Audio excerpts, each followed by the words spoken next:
abarundi bamye ari abantu yaba bafise imanza uru na ruriya byaba kimwe bita agacumu k'ubumwe, asanga umuntu arasoromye agatoki, arasoromye akajumbu, arasoromye iki, arashitse aho hantu habaye ico kibazo. Inshuti bavandimwe mukurikirana ibiganiro yo mwishirahamwe BCUSA Burundi and Coalition USA, twongeye kubaramutsa amahoro y'Imana ko dahengeshanya kubabwira amakuru avugwa mu muryango BCUSA. Uyu munsi turi kumwe n'umwe mu babitsi bakuru w'umuryango BCUSA, bagiye kuganira kugwa ko bibandanya mu muryango. Ika tudafasha kanini musabe yidondore bwire wari wenda zibesi bisanzwe tumuzi, ariko reka tumakanya katumushimira ku mwanya wewe, aze mwubahwa widondore muramutse n'abari kubakurikira. Murakoze cyane nyakubahwa Marthe kuba muduhaye umwanya. Ku mazina kubanzi ni Simeon NKUNZUMWAMI, nsanzwe ndicegera cumu nyabigega ishirahamwe BCUSA. Murakoze. Iryo zina risanzwe rizwi cyane muri Leta Zunze Ubumwe za Amerika bivanye n'ibikorwa bitari bike mwagiye mukora kubijyanye n'umwete wanyu wo kwegeranya abarundi, ubahamagarira kuja mugira bashobore kuja hamwe mu mashirahamwe yo gufasha no gutabarana. Mwebwe nk'uko musanzwe mubizi, mwoshingira intahe kungana iki ibikorwa byo kwegeranya abarundi mu gufasha no gutabarana mu ngorane? Nimba hariho na experience mushobora kutubwira icyo mwishimira kuva mutanguye ibikorwa, nico tugomba kumviriza kazi. Ego murakoze cyane ku kibazo cyiza. Ico shimira mu bikorwa nk'ibi byo gufasha irangurwa na BCUSA, ibuka ko nabitanguye muri BCUSA n'umunyabigega mukuru.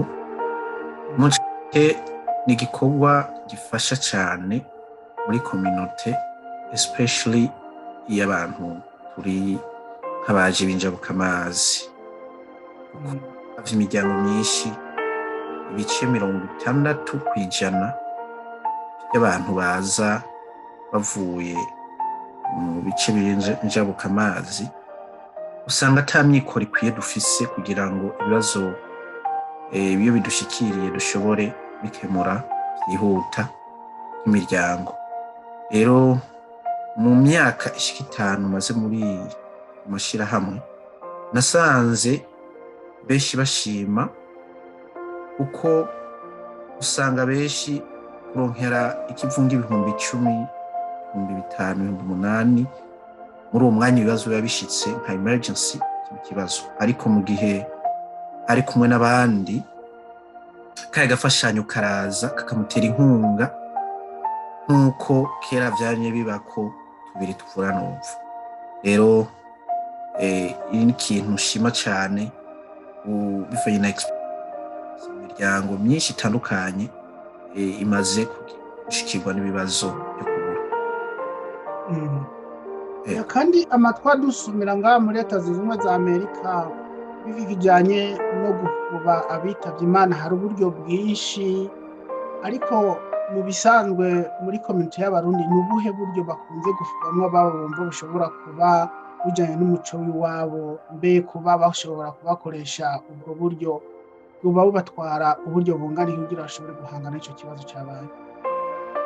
Mu ncamake uburyo bwo buragenda ko kenshi ahantu hambere haba hazimbutse ntibaje munsi y'ibihumbi $1,000.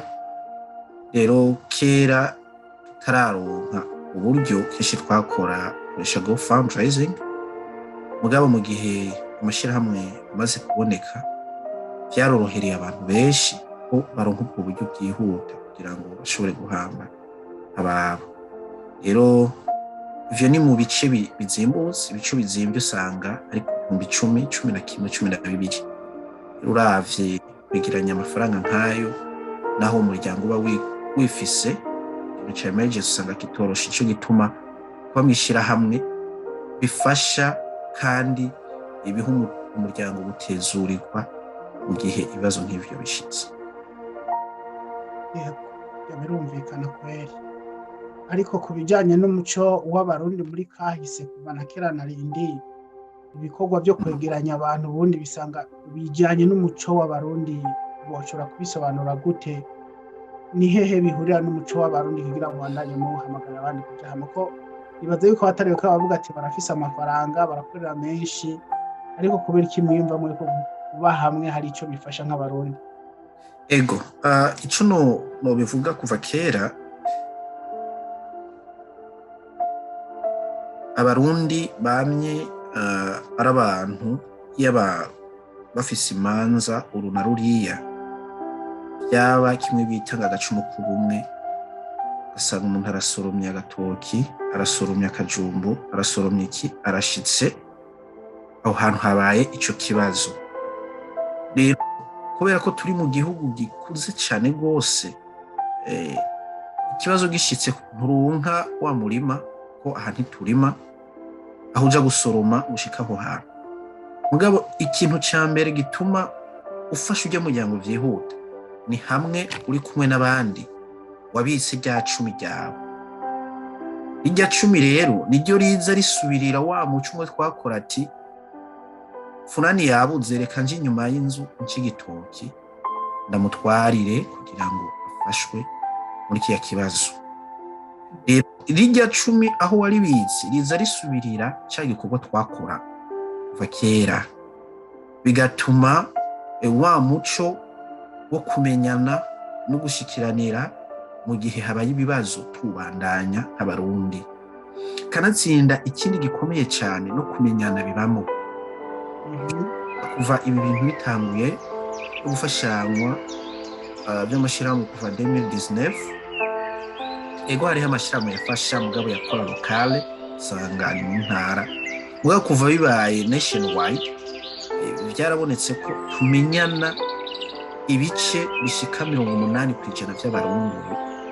Turashobora kumenya ati mu ntara fulani hariyo umuntu, kandi ivyo bikaba vyaduhuje no kuba twari muri rya shirahamwe mu vyo gutabarana.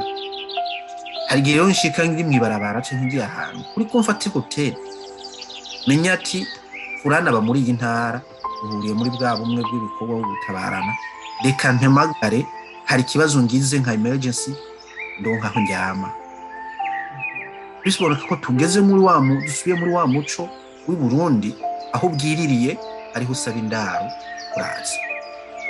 Mugabo mu myaka maze ngaha cyo gutabana bitaraba, iki kintu nticashoboka, ntiwamenye uwo uhamagara utazi na hato.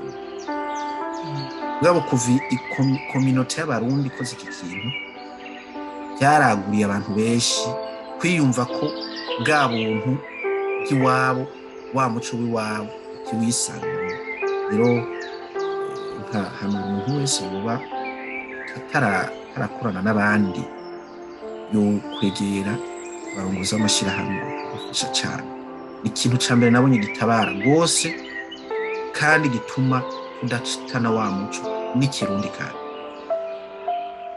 Nivyo aho niho twagomba gushikira ku kindi kibazo, uburyo mbega ibyo mukora biba bifise akamaro nyabaki kubwo muri community y'abarundi bwa muri Leta Zunze Ubumwe za Amerika. Icyo numvise yuko uravuze ati kujya hamwe birabafasha kunga ubucuti no kumenyana, right?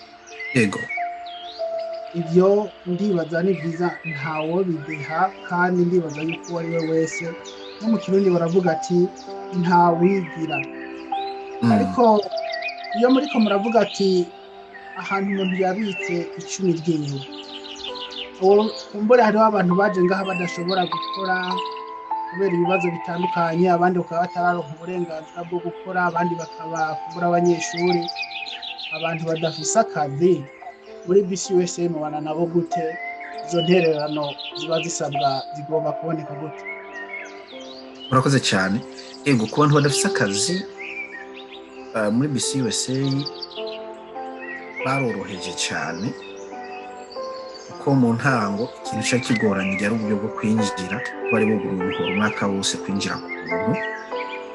mu gihe udafise akazi barazi yuko neza muri iki gihugu uraronka social security canke uraronka udufashanyo dukeya.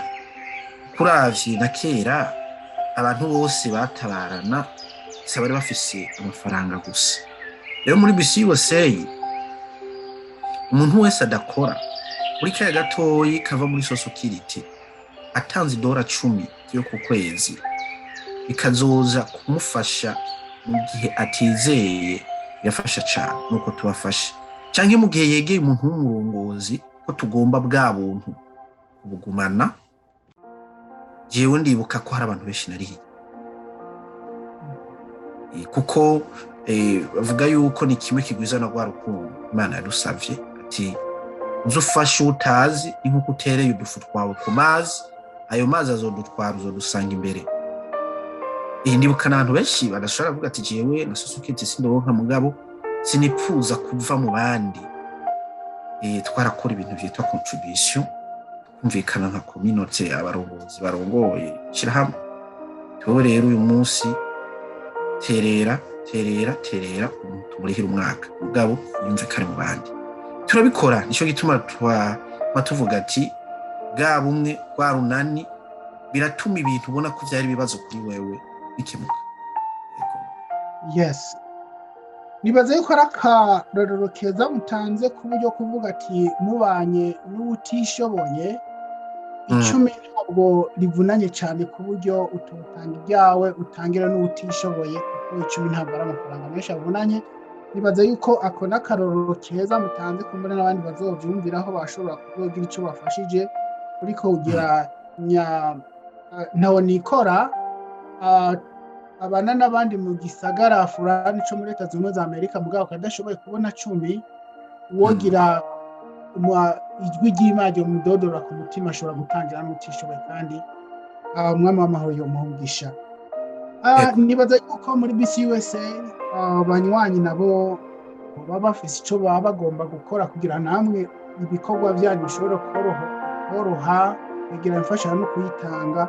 Muri rusanga abanywanyi muri bisi USA uwo ari we wese ni iyihe assignment, ni iyihe inshingano yiwe akwiye gukora kugira abe umunyashirahamwe koko kugira namwe ibikorwa byanyu biborohe?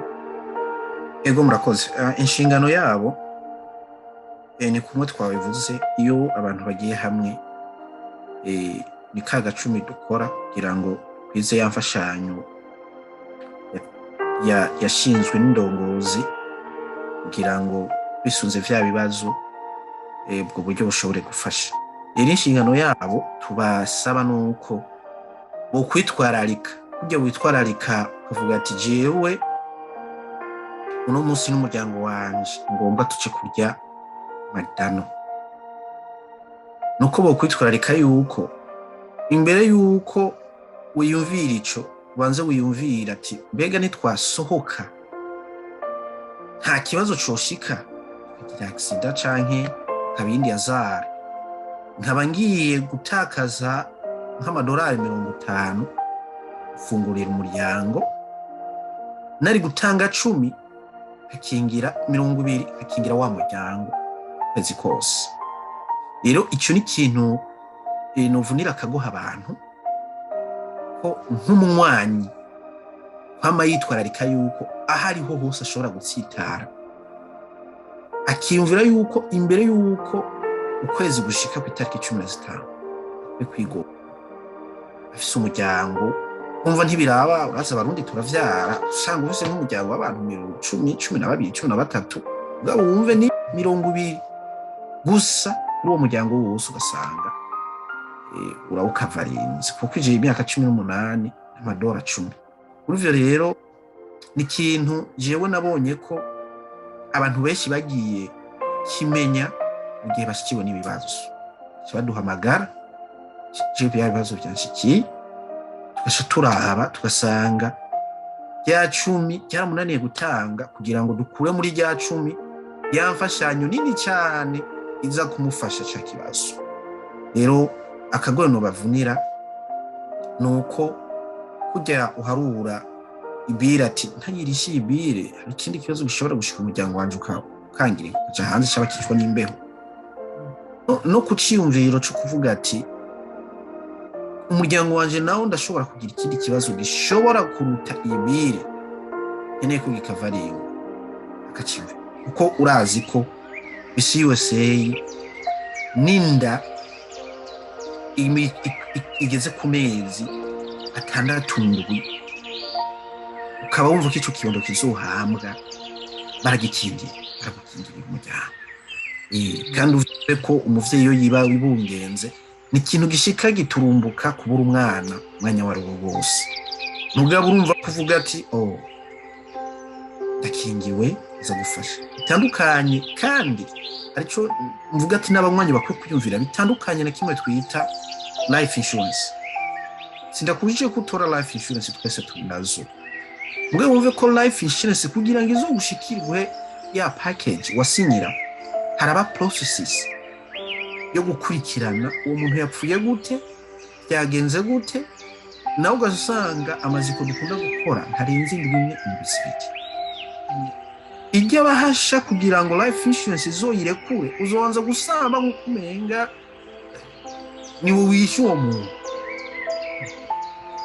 ariko muri bisi yose umuryango w'abarundi wo gutabarana bo baraba kujya cumi bya buri kwice kwezi cya 20 ku muryango cyakungikira ubwo buryo atakindi kintu murinze kubazwa ngo umuntu yapfuye gute rero ico naca abantu baracihenderako nagomba ko ndabakebura abanywanyi acitwararike ahabwa kandi n'akana kagoye no bavugi umuntu avuga ati jewe birashoboka kandi nabonye byakingiye abantu benshi bari mu mwaka wose bagaca bibagira kabisa akazoza kongera kubonana n'umubitsi we mu ntara umwaka uheze abadafise y'umwaka wose nabo usanga bari hameze 6 agaca yibagira nasanze bifasha cyane ivanye n'ubuzi dufise kandi birakorohera no mu bintu byitwa ama transaction uko bank abatabizi bank uko ugira transaction nyinshi niko bagucaje fee nyinshi mu kwezi nacico ni kindi kintu mu bantu bize mu bintu bya comptabilité ukorera ko kugira ngo bigufashe gusevinga ya mafaranga bakwita ngo na sen ubwo bumenye kugira ushikire ku dollar utangurira ku gihimba ni setarakwira habanza kuba igihimba hari amafaranga bita 001 igici cy'amafaranga utwaye wumve rya dollar 10 ko ritarakwiye usigaranye 9.999 wiyumvira bagiye baratora buri munsi uko swipings uzusanga mu ndwi bagutwaye nk'amadolari kandi babwiye ati batwaye ibice ico abantu ukibibira ko kurihira rimwe birabafasha cyane mu bibazo by'ama transaction muri banki n'ama charge fee no kumurakoze yes akona kagohe keza kabisa ko nimba umuntu ukura ari dolari 10 kwezi urari 120 kuri tanku umwaka wose nibaza ko bitavunanye ntibivunanye cyane hari ikindi kibazo kijanye kumbure abatari bake twagiye twese kugwaruka ababa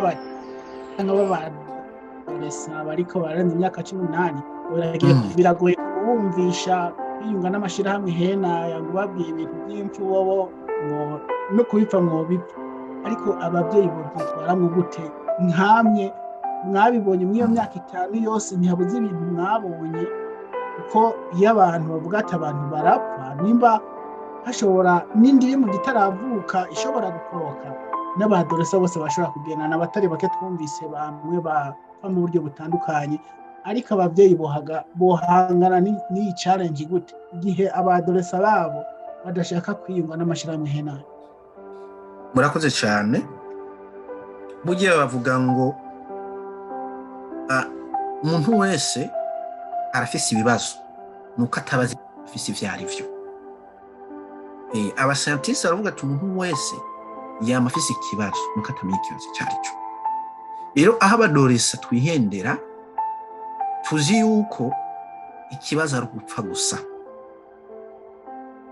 n'abantu bakuru icyo baracihendera mugabo ntibazi yuko no kugongukwa ukaba ikimuga ushobora kuba ikimuga mu minsi ingaho ugacupfa kandi bitari mu ngendo ko witeguye kuzumva. Icyo rero ni ikintu nasanze abavyeyi babasigurira nabi, babwira ngo ikingira uzopfa. Umuadolescent abwira ati jewe ndacara umuyange mfite imyaka 17, amaraso aracari akomeye, ibyo kupfa sinavyumva ko nzopfa rero. Mugabo abadolescent ico no bahanurira ko nuko bazi yuko wowe upfuye ikibazo ntigisigaye kuri we, ahubwo gisigaye kuri wa muvyeyi wawe asigaye. Kuko wowe ugiye uragiye, abazosigarana ikibazo ni wa muvyeyi, kuko niwe azosohora uburyo bwo kugira ngo agufubane iteka. Rero nk'umuadolescent amaze gutahura akamenya ko jewe mvuyeho, nkwiye gukingira umuryango wanje usigaye, sindabasige bidoga, ko no kwidoga birabuza umugisha. Byiza rero kubafasha. Iyo umuvyeyi akubwiye ati mwana mfasha ca hamwe n'abandi, iryo dora 10 ryawe woririye magdano ririhe, nta kibazo, kugira ngo twikingire.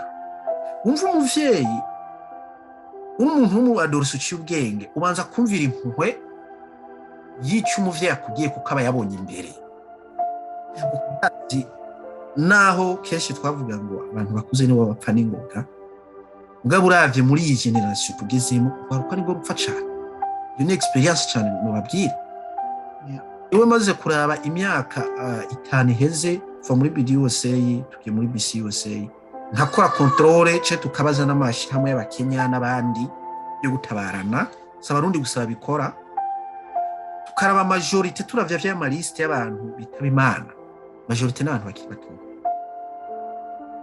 Oya iki kibazo twasanze imyaka y'abasokuru bacu nta stress bari bafise nyinshi, mugabo ubu stress nyinshi zifise abantu bakiri bato. Ejemema ibintu bihenda cyane muri iki gihugu, vyishi majority bihenda abantu bakiri bato. Abantu ba mbere uravye bapfa n'ingoga.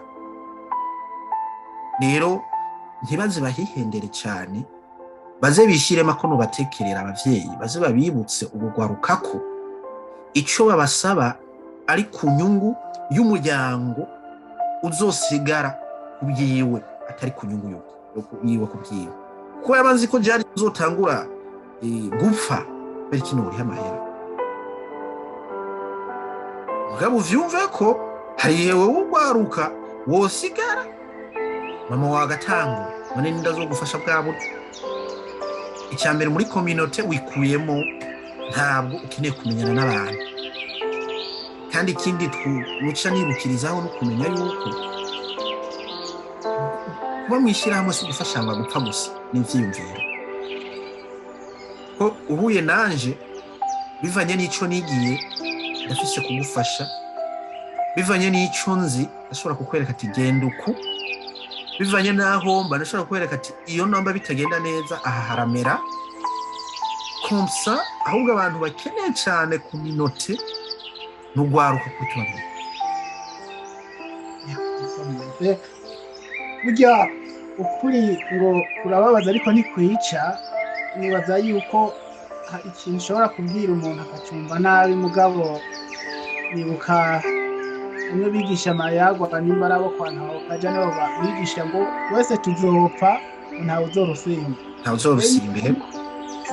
Iyo umuntu mubwiye kumva nkaho uri kuravuga ibintu bitumvikana, ariko utoshora ifuku urupapuriza katsi mu jisho ryayo, ariko ndibaza ntibibavuna kugira ngo mubandanye mwigisha kumenya. Nubahwa NKUNZUMWAMI, nibaza yuko duperereza iki gikorwa mu gikoze igihe kinini, ariko ntimwabuze kubivunikiramo. Muheruka muri sentare umenga, kandi amasura umenga imanza ziriko zirarangira, mutatubwiye muri byinshi. Uyu munsi byo babuza gukora ibikorwa by'umuryango BCUSA ngo nuko hari imanza zihari canke naho nyene zaba zararangiye, mutubwire kugira benshi turuhuke. Murakoze cyane. Ico no mubwira mu Barundi canke umuryango BCUSA, imanza zararangiye, kandi naho zariho zatubiza gukora, kuko mu bintu vya mbere twiga learning cyangwa ubumenyi uburonkera mu bibazo. Kandi ntuzoba intwari haciye mu bibazo. Ntuzomenya ikintu cyo ugiramo experience uri muri ambiance gusa.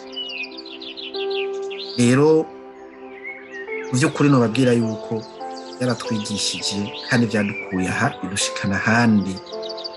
Ntitwahagaritse ikivi, twarabandanije mu gihe uzi ukuri right iwawe ukamenya n'amategeko y'iki gihugu. Iki ni igihugu abantu benshi bibagira yuko tekinoloji aho igeze atari bimwe vya kera. Kera abantu baratinya ubutungane. Kera abantu baratinya ubutungane. Mugabo noca ntanga n'akararo na kera ni hake wumva umuntu ngagiye mu butungane. Kera ugiye kuva mu 72 umuntu agiye mu butungane wamenya ko ahura n'ingangura cyangwa ikimito. So mugabo ubu amategeko bwa buntu bwaragarutse mu bantu, amategeko arapurikwa. Mwibuze yuko icyo uri gukora ata amanyanga wiyagiriza cyangwa amakosa wiyagiriza, ubuzi right wawe. Je novuga ko vyampaye experience kandi vyambaye no kumenya amategeko y'iki gihugu cyane kuruta ko nari ndayazi. Rero ugomba kuvuga ko wemeranya na wa Mufaransa ngo wankereke sorte le malheur. Oui. Ego vraiment. Ariko no biruko akagohe ni yihe nyigisho aho waravanyemo, ni ikihe mubona umuryango bisi wese ukwiye gukora kugira itwisange mu bibazo nkabiri? Ego kugutaburizaho umuntu niyo kuko ubutungane ndibaza bayo ugira bumviza abantu bari bo bose, ariko bisi yose yo kuri kugira kumbure itwisange mu kibazo nk'ikiriya mwabaye. Ego bivanye na experience ndabifitiyemo gatoyi. Impanuro notanga ku barongozi, cyambere ni transparence. Ihabe cyo kizogabanya ibibazo. Deuxièmement no kutahura yuko uburongozi bwahindutse, leadership yahindutse. Icyo nico kibazo nasanze mu bantu benshi twafashe training za leadership cyangwa amashuri ya leadership kuva muri 2000 nduga gushika mu 2006 ugacushira ko nabafashe leadership yo kuva mu 63 bandanya gushika muri 2005 kari uburongozi bwava hejuru manuka. Mugabo waho tekinoloji igeze uburongozi buva hasi uduga. Bisigura rero experience ihari nuko abantu babandanya ukarisha ubwenge bwa leadership buve na tekinoloji igeze. Akago rero novunira abarongozi bahari, kera umurongozi benshi bakora nk'aba dictator. Itegeko yarumu urakora ntukora niki wako kiri. Mugabo ubu kubera ko bazanye ubuntu mu bantu, ivyumviro biva mu bantu hasi bikaduga bikaja mu ngiro, canke bikava hejuru bikaja hasi, abo hasi bakadeba hama bikabona kuja mu ngiro. Niyo experience nahasanze, kuko abakenya nibo bavuze bavuganye nabo bavuga ngo wajinga wakilifuka sana ujue kwamba kuna shida.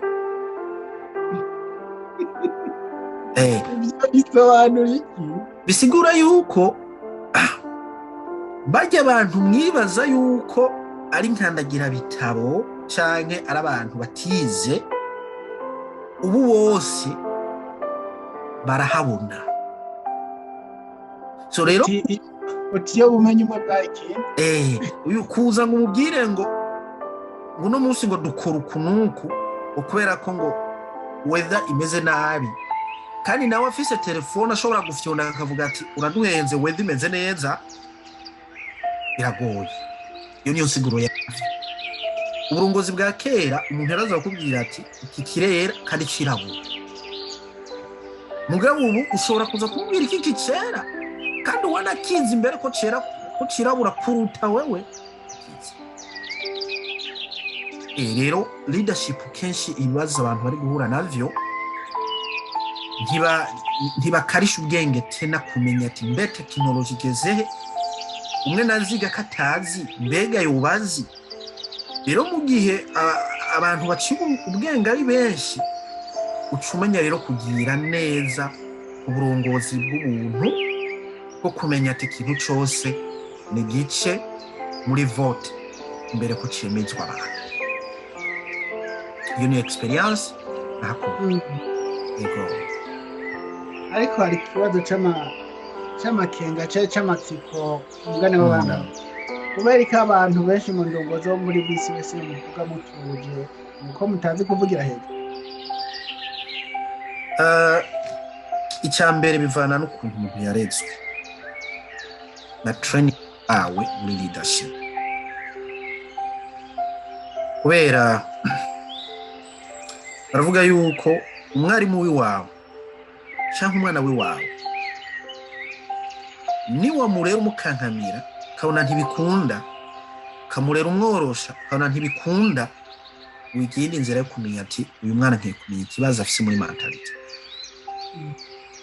Bivanye nuko abarongozi majorite y'abari muri bisi yose baciye mu kibazo caduciye ku muri bidi yose, afise experience kuri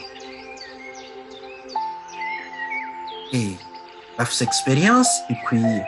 Rero baramaze kwicarana kugira ngo ibuye uriteretse mu mazi iricara rigashika, irireremba oya. Urera abarongozi bahari baramaze kumenya leadership, bayicarika neza, kamenya n'ingene bagendana n'abantu. Burya nijwi nibyo nakubwiye kera, itegeko ryari kimito udakoze barashira kingangu cyeba gacumita kicumu kuko. Rero abantu muri rya myaka nabwiye bari bafashe training za kiya gihe, nico kibazo cyababayemo kutaraba kugendereza igihe cyo kumenya ati ibihe bigeze hehe uhakorwa gute. Yes. Ya turiko turashika ku musozo kandi turiko turabashimira cyane ku mwanya wanyu mwatanze kugira ngo tubore kuyagisha Barundi bene wacu. Bani wawundi ati akaryoshe ntikakunda umwe. Tumaze gusobanukirwa yuko ibikorwa by'ishirahamwe ridaharanira inyungu n'ibikorwa vya diaspora bikwiye gutandukanywa cyose bigakora ku ruhande rwabyo, barabimenye yuko mwizewe ku mpande zose. Muri isi wese muri ndongozi no muri diaspora ihari iki gihe naho nyine muri ndongozi. Ego. Ahantu iyi mirwi ibiri yose mwiteguye kwibamwo gute kugira twese twiyumve yuko babona ko uburongozi kandi nta kibazo bishobora gutera. Murakoze cyane. Inyishu notanga ni iyo umuntu yambaye ikoti zibiri akwiye kumenya buri koti ifite umwanya wayo, bisaba abanza kuri imwe kugira ngo yambare iyindi, adashobora kuzambarira zibiri cyarimo kugira zikore mu mwanya umwe. Ico rero umaze kugitahura biroroshe, naho yoba amabanga 10 yakora. Ikibazo gikunda kuba mu bantu acaraba ijya koti kuze muri yo, cyakiya giti gikuze muri cakaba cyagomba guca akoresha ibiti vyose. Suko bigiye twe twaratahuye uko ikibazo ca mbere twaciyemo, novuga yuko byari ibintu bibiri biri mu nzu imwe. Yari nka kumbe bavuga ngo Samandari yubatse akazu kagasago mu nzu y'umwami. Ya niko vyari bimeze. Urumva ko ryari ishirahamwe ikongera akaba urwego nyobozi wa diaspora ndundi.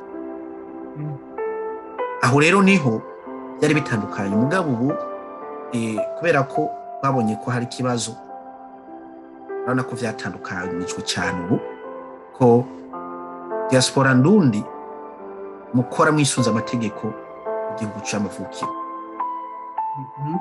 Hama ishyirahamwe naryo rikora lokale, rikora gisunza amategeko yaho ryavukiye. Ura ni ibintu bibiri ubu bidahura. Mugabo kari ikibazo cyari kihari, bwari uburongozi bubiri buri mu kintu kimwe. Bisigura ko kugira ngo umuntu mwumvishe, wasanga hatumvise nk'ishyirahamwe, waca umwumvisha nk'umurongoye muri diaspora ndundi. Rero niho navuze ko ubu nta kibazo kihari, uko umuntu wese iyo umaze kuja mu burongozi uramenya kira kintu cyose urubibe wacu. Yes. Ego. Ico ndumva kiratahuritse kumbure ntoba jedo kashikashe tinzosonesha ikoti ritoyi tusonesha ari ibintu byose shinabikubikira ko rimwe, ariko ivyo ntivyobaho umwanya wacu. Ego, kira kintu n'umwanya wacu kandi n'amategeko. Nico tunabwiye ati barakoze neza kubitandukanya. Amategeko aratandukanye. Amategeko ya diaspora ndundi twisunga amategeko y'Ibujumbura. Urabona kare kuvaho diaspora ndundi yabayeho yakwisunga amategeko ya lokale. Hama mugaca mugomba gukora mwisunza amategeko ya lokale, muva ngaho muca muja gukorera mu gihugu. Bisigura yacaba amategeko abiri atazasa. Mu Burundi byaba ngombwa ugende uce wisunga amategeko yaho uvuye niyo ugiye. Twavuga ngo iyo uri umugabo ugiye mu nzu y'uwundi, ubugabo busiga ku muryango, hama kinjira nawe uwo kutegeko. Hama rero umaze gushika muri ujya muryango, ubugabo bwawe nawe uca ugambara ugasohokana bwa bugabo bwawe. Sigura yuko tuvuye aha twakorera naho twari dufise amategeko twisunga y'iki gihugu, tugeze iwacu nabo bafise amategeko yaba ngombwa twisunga. Rero gace usanga ni ibintu bibiri bidasa, kugira ubihuze bizosaba processes ndende kugira ngo abantu bavyumve.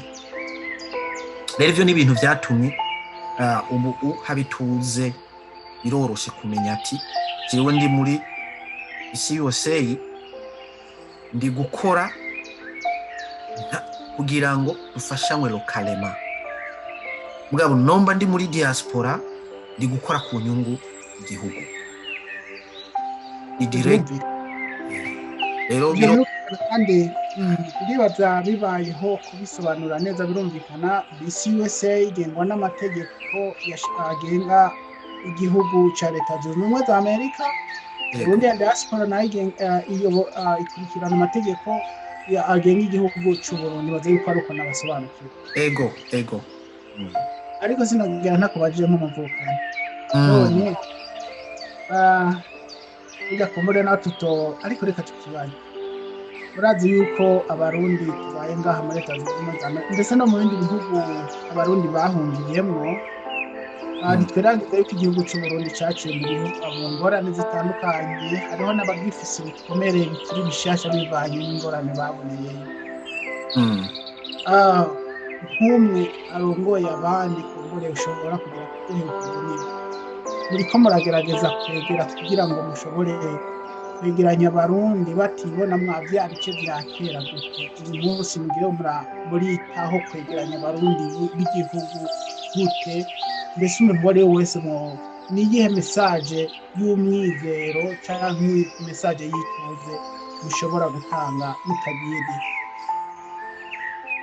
Murakoze ku kibazo ciza. Mesaje twotanga y'ihumure nuko burya ibintu byose biva ku burongozi buba busanzwe buramutswa n'ubuyobozi. Iyo utwara abantu, uko nabivuze ndanagisubiremo, ubu burongozi buva hasi buduga buva hejuru bumanuka. Ibikomera abantu benshi twari twagize canke bagize nuko icya mbere akarangamutima ko kwiyumvamo igihugu kari kamaze kugenda bivanye n'ibibazo baciyemo imyaka myinshi. Mugabo ubu abona jewe ndetse kubesha kuva mu bantu bakuze mu maswasankumbiye mu manonanti makatreve ni gake muri rya myaka umwene gihugu yaronka ijambo kwa perezida. Ivyashoboka. Mugabo rero ihumure rihari ubu kwitwa nyakubahwa abatama c'abarongozi b'ibihugu benshi baramaze gutahura ko bitagukura ko bwa buntu. Kuno munsi wa nyakubahwa nyuma y'imyaka ingahuka kaba kuje umuntu ari normal kabunyagihugu asanzwe naho bufise cacewe.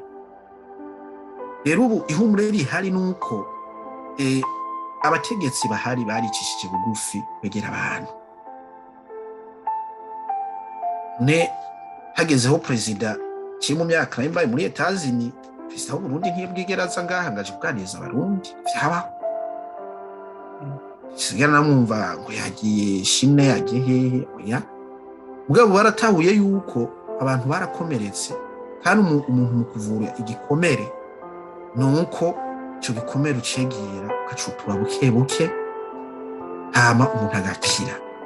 Kandi n'umwana ugu utamwegeye umuganiriza umubwira ati mwana je ndi umuvyeyi wawe ushobora kuganira ivyakubabaje ukumva yuko vyahavuye, uco usanga atari kintu ari ikintu kigoye. Mugabo kuri leadership ihari kuba baraduhaye twegera, jewe nkurikiranye record ya diaspora itangwa mu myaka kuva mu myaka yo mu 2000 kuduga, igitigiri c'abantu binjira mu gihugu cari gito cane.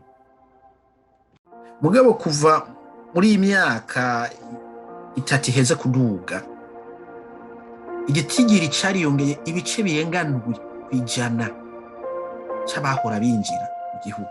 Sigure rero abantu batanguye kwimvamo bwa buntu kubera ko uburongozi bwabegereye.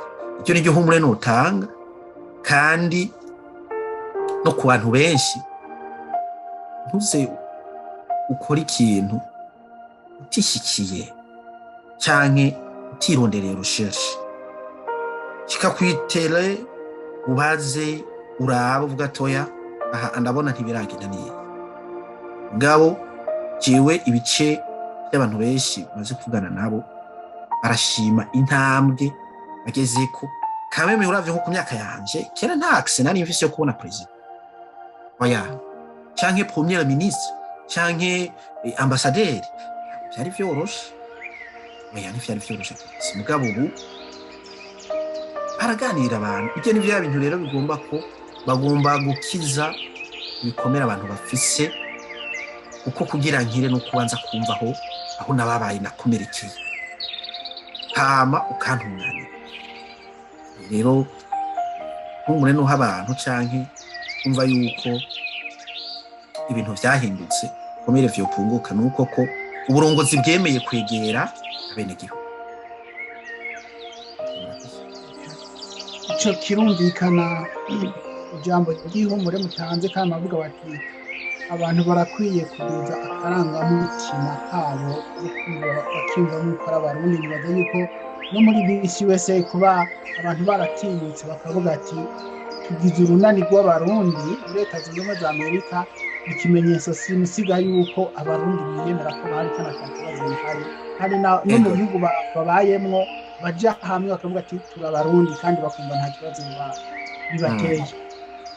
Yes, akanceza katurangize muba yavuga ntitwoyama ariko ubwo ikikorwa cyatuzingiye cyo kuvuga ineze yo kuja hamwe yo kunga ubumwe yo kubaka umuryango w'abarundi kurangiriza no kuduza kukarangamutima nk'abarundi ahantu hari hose tubaye duhereye muri BCUSA ni ikihe cyifuzo cyangwa ni iyihe vision cyangwa ni iyihe nzozi umugani w'aba bandi wo hakurya ya Kanyaru mufise umwaka uza mu myaka 5 ni ikihe mubona mukwiye kubona cyabaye? Ego vision yiwanje ya mbere nuko ikintu cyitwa go fundraising or go founding tutifuza ko bisubira kuba mu Barundi, uko mu mico ituranga icyo kintu ntacyo twigeze tubamwo. Twigishijwe n'abakurambere, twigishijwe ko ari ugutabarana.